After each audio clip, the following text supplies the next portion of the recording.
Welcome to my channel Priyanka Pal 9939। তো আজকে আমি আপনাদের সাথে মাছের মাথা দিয়ে এই সুস্বাদু বাঁধাকপির রেসিপিটা নিয়ে চলে এসেছি। তো তোমরা ভিডিওটা স্কিপ না করে পুরো ভিডিওটা দেখতে থাকো, আমি কি কি উপকরণ ব্যবহার করেছি আর কিভাবে এত টেস্টি বাঁধাকপিটা বানিয়েছি। এখানে আমি সম্পূর্ণটা কচ্ছি ঘনির সর্ষের তেল ব্যবহার করেছি। আমি প্রথমে এখানে মাছের মুড়োগুলোকে ভেজে নেব ভালো করে।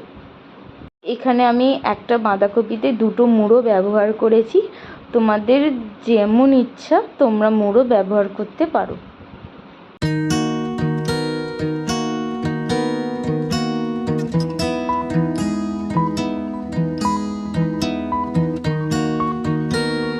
আমি আবার ওই মুড়ো ভাজা তেলের মধ্যেই ফোড়ন দিয়ে দেবো। এখানে আমি ফোড়নের মধ্যে শুকনো লঙ্কা, তেজপাতা আর একটা এলাচ ব্যবহার করেছি। ফোড়ন দেওয়ার পর আমি কুচো করে রাখা আলু দিয়ে দেবো তেলের মধ্যে, দিয়ে ভালো করে লাল লাল করে নেড়ে নেবো।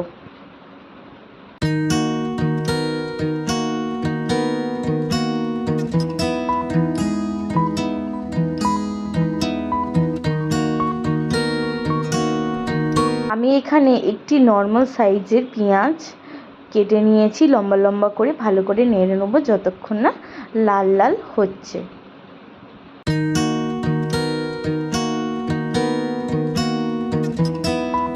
পরে আমি একটি বড় সাইজের টমেটো কুচি করে কেটে নিয়েছি। আমি সব মশলাগুলো ভালো করে নেড়ে নেবো।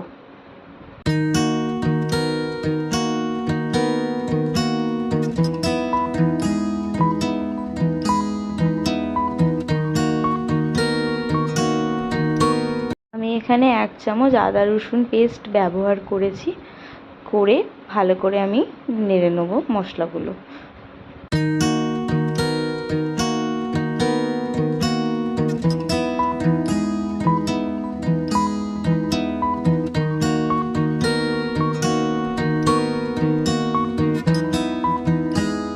মশলা দিয়ে যে তেল ছেড়ে আসবে তারপরে আমি একের পর এক গুঁড়ো মশলা এখানে ব্যবহার করেছি। প্রথমে আমি লঙ্কা গুঁড়ো দিয়েছি, তারপরে হলুদ গুঁড়ো দিয়েছি, তারপরে জিরে গুঁড়ো, তারপরে ধনে গুঁড়ো দিয়ে আমি ভালো করে কষিয়ে নেবো যতক্ষণ না তেল বেরাচ্ছে।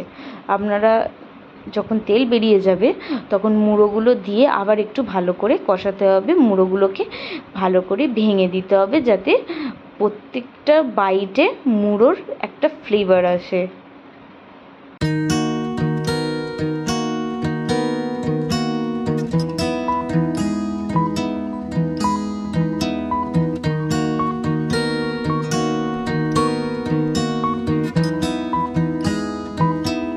পরে আমি কুচি করে রাখা কেটে রাখা বাঁধাকপিগুলো সমস্ত দিয়ে দেবো। আপনারা এখানে মনে রাখবে বাঁধাকপি সেদ্ধ হতে অনেক দেরি লাগে, তো আপনারা চাইলে প্রথমে এটাকে একটুখানি সেদ্ধ করে নিতে পারেন।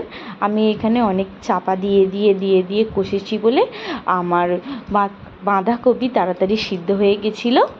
তো তোমরা ঠিক এই পদ্ধতিতেই করলে তোমাদেরও খেতে খুব ভাল লাগবে। দেখো আমি এখানে বারবার চাপা দিয়ে দিয়ে ভালো করে করে কষিয়েছি যাতে বাঁধাকপিটা ভালো মতো সেদ্ধ হয়ে যায়। দেখবে বাঁধাকপি আস্তে আস্তে নিজেই জল ছাড়বে, বাঁধাকপিতে জল দেওয়ার কোনো প্রয়োজন নেই।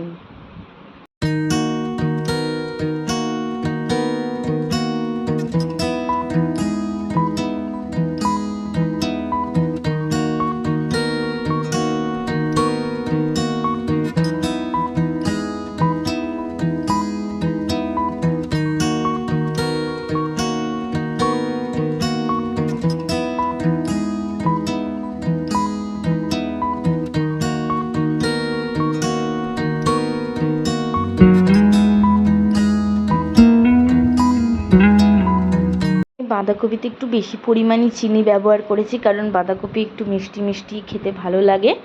আর নুনটা আপনার পরিমাণ মতো দিয়ে দিও। তারপরে এখানে আমি একটুখানি চিকেন মশলা উপর থেকে দিয়ে দিয়েছি জাস্ট স্বাদটা এনহ্যান্স হওয়ার জন্য। তো তোমরা এটা পুরোটাই অপশনাল, নাও দিতে পারো।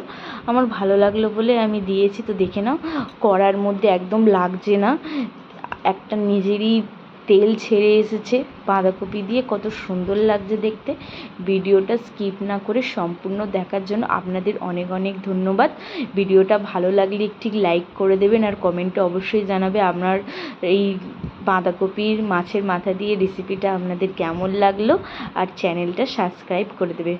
Thank you for watching, bye. Next ভিডিওতে আপনাদের সাথে আবার দেখা হচ্ছে। টাটা, বাই বাই।